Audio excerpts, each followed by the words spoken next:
আসসালামু আলাইকুম রহমতুল্লাহি ওয়া বারাকাতুহু। সম্মানিত দর্শক, অবস্থা দৃষ্টে মনে হচ্ছে যে সরকারের মধ্যে এক ধরনের আতঙ্ক কাজ করছে, প্রচণ্ড আতঙ্ক।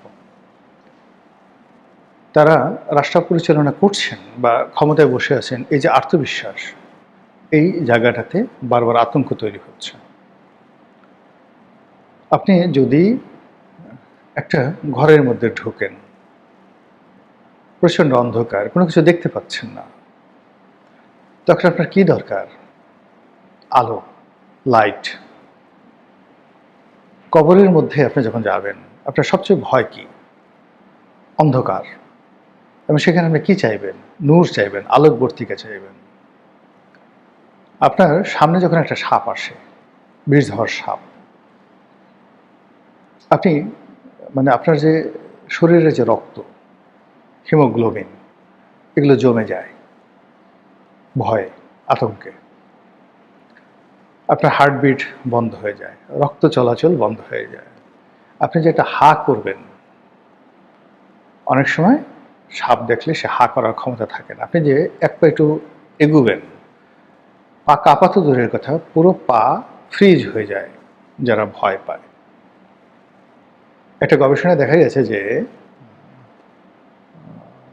সাপের কামড়ে যত লোক মারা যায়, 99% মানুষ মারা যায় হার্ট অ্যাটাকে। এর কারণ হলো 99% সাপ হলো বিষহীন, তার বিষ নেই। তো সে সবল মারে, সে মনে করে আমি মরে গেছি, হার্ট অ্যাটাক করে মারা যায়। কিন্তু শরীরে দেখা গেল যে তার কোনো বিষ খুঁজে পাওয়া যাচ্ছে না। তো একজন সাপুড়ে, সে সাপ ধরে ফেলে, বিষধর সাপ ধরে ফেলে, মুখে চুমো দেয়, গলায় পেঁচিয়ে থাকে, আর আপনি দেখার সঙ্গে সঙ্গে আতঙ্কে আপনি চিত হয়ে পড়ে যাচ্ছেন, মরে যাচ্ছেন, হার্ট অ্যাটাক করছেন, আপনার হাত পা ফ্রিজ হয়ে যাচ্ছে, বরফ হয়ে যাচ্ছে। কারণ কি? জ্ঞানের অভাব। আপনি সাপ সম্পর্কে আপনার কোনো জ্ঞান নেই। একইভাবে ধরেন, নতুন একটা মার্সিডিজ গাড়ি, আপনার স্ত্রী, আপনার খুব প্রিয় স্ত্রী, সারা দুনিয়া দেখে আপনি পছন্দ করে বিয়ে করেছেন। তো বাসর করতে আপনি যাবেন। বাসর করতে যাবেন কোথায়? একটা হোটেলে। শ্বশুরবাড়ি থেকে আপনাকে একটা মার্সিডিজ বেঞ্জ গাড়ি দিয়েছে। তা আপনার স্ত্রী বলল যে, আসো প্রিয়তম, আমি নিজে তোমাকে ড্রাইভ করে সেই গাড়িতে করে আমরা বাসর করার জন্য অমুক হোটেলে যাব।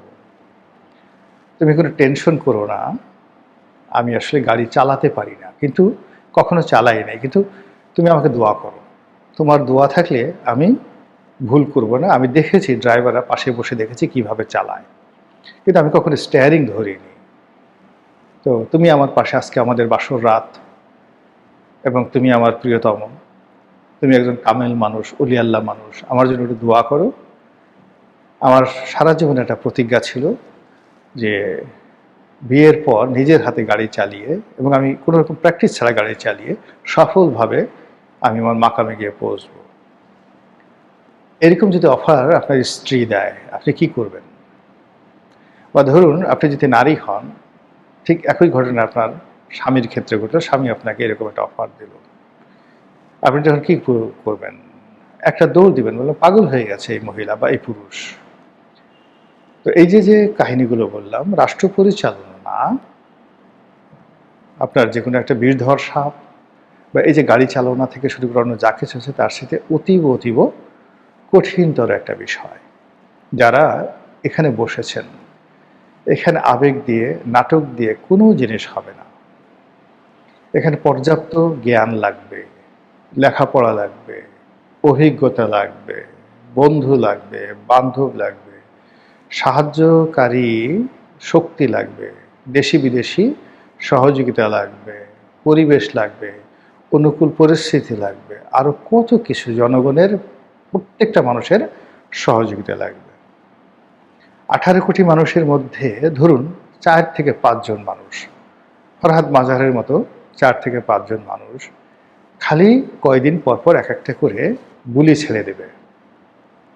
একটা সরকারের পতন হতে 6 মাসের বেশি সময় লাগবে না, এখন যে অবস্থা চলছে। মাহমুদুর রহমান আমার দেশের সম্পাদক, জাস্ট এক সপ্তাহ পর পর একটা করে ফটো কার্ড দিয়ে দিবে।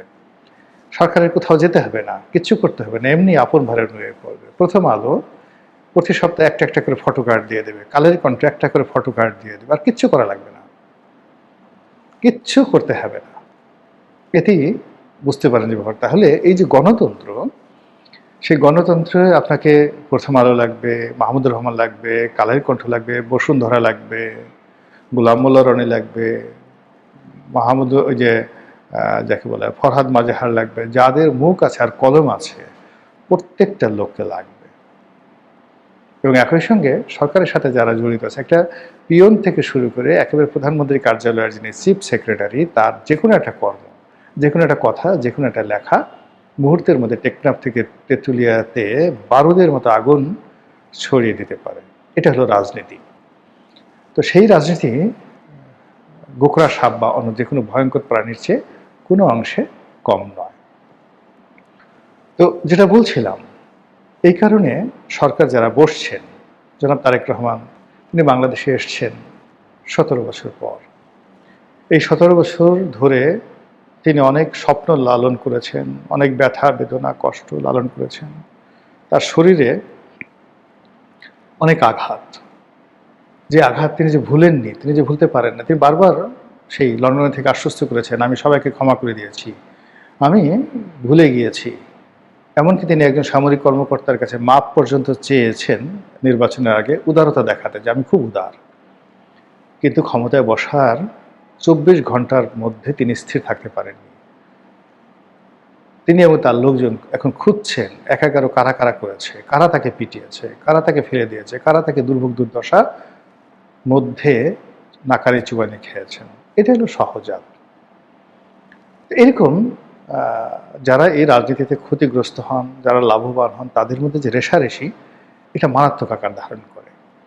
তো সেই দিক থেকে এখন সরকার যেভাবে নানা বিষয় দ্বারা ইনফ্লুয়েন্স হচ্ছে, একই সঙ্গে তাদের মধ্যে কিন্তু আতঙ্ক কাজ করছে।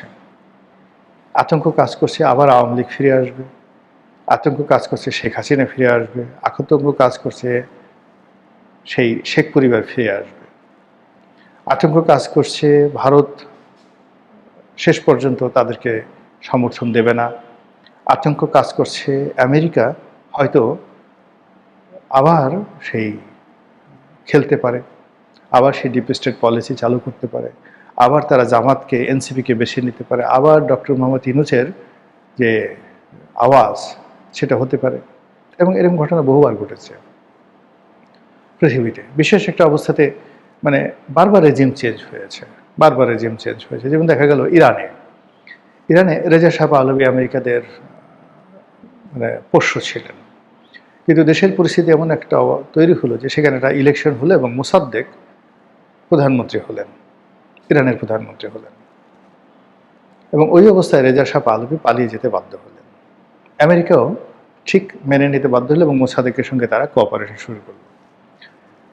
এবং কিছুদিন পর সেই আমেরিকা মোসাদ্দেকের বিরুদ্ধে সামরিক অভ্যুত্থান ঘটিয়ে দিল, ঘটিয়ে তাকে ক্ষমতাচ্যুত করে আবার তাদের যে পছন্দের রেজা শাহ পাহলভি তাকে ফেরত আনলো চীনে, মানে ইরানে। এবং 1979 সন পর্যন্ত আবার 30 বছর প্রায় সেই রেজা শাহ পাহলভি ক্ষমতায় ছিলেন। তো তাই যদি হয় তাহলে আমেরিকা, ধরেন এই বাংলাদেশে যদি আপনি 1952-53 সনে ইরানে যে কাজ করেছে আমেরিকা, সেই কাজ বাংলাদেশে যদি এখন 26-27 সনে আমেরিকা করতে চায়, তাহলে সরকার কি ভয় পাবে না? এই ঘটনা তো বহুবার ঘটেছে। আফগানিস্তানে কি হামিদ কারজাইয়ের ক্ষেত্রে ঘটেনি? আশরাফ ঘানির ক্ষেত্রে ঘটনা ঘটেনি?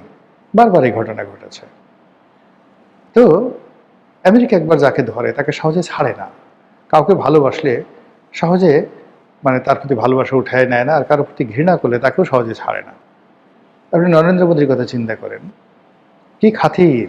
প্রথমত নরেন্দ্র মোদী সেখানে নিষিদ্ধ ছিল, তারপর ডোনাল্ড ট্রাম্প ক্ষমতা আসলো, নরেন্দ্র মোদীর সাথে বন্ধুত্ব হলো, কিন্তু সেই বন্ধুত্ব এখন ট্রাম্পের সাথে নেই। এমনকি যে জো বাইডেনের জমানায় জো বাইডেনের সাথেও কোনো সম্পর্ক তার ছিল না। তো এইরকম আমেরিকা একবার যখন ডক্টর মোহাম্মদ ইউনূসকে ভালোবেসেছে, এনসিপিকে ভালোবেসেছে, আমিরুল জামাতকে ভালোবেসেছে।